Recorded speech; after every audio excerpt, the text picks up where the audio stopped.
100 రోజుల్లోనే అన్నీ చేస్తా, 100 రోజుల్లోనే అన్నీ చేస్తా.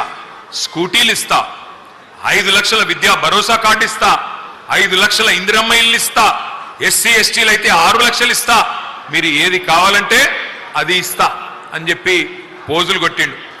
మొన్న ఈ మధ్యన కొంతమంది విలేకరులు అడిగినారు, అయ్యా రేవంత్ రెడ్డి గారు మరి 100 రోజుల్లోనే చేస్తా అంటివి కదా, ఏమైందయ్యా అని అడిగినారు.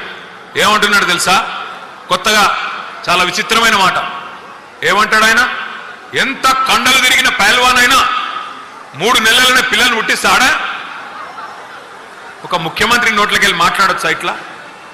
ఎంత కండలు తిరిగిన పైల్వాన్ అయినా 3 నెలలనే పిల్లలు పుట్టిస్తాడా?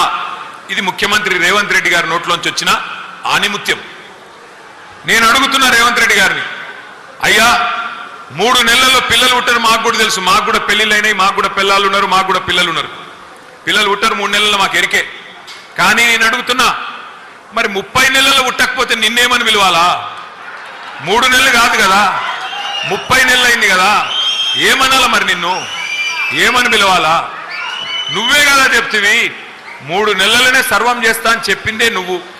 మా ఎమ్మెల్యేలను గొర్రెల్లాగా కొనుక్కొని పోయిందే నువ్వు. శేర్లింగంపల్లి ఎమ్మెల్యేని బరబరా గుంజుకొని పోయిందే నువ్వు. ఏం చేసినావు పని? ఏ ఒక్క పని చెప్పు.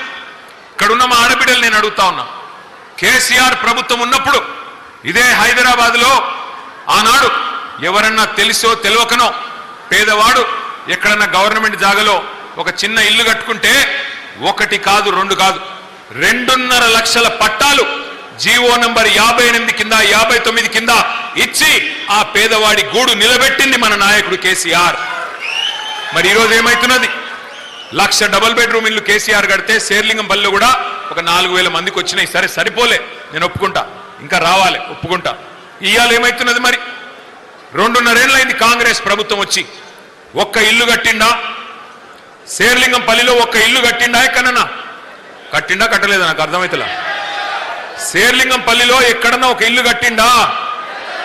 ఒక్క ఇటుక పెట్టిండా? 2.5 ఏళ్ళు అయిపోయింది కదా, కానీ ఎన్ని ఇండ్లు కూలగొట్టిండు?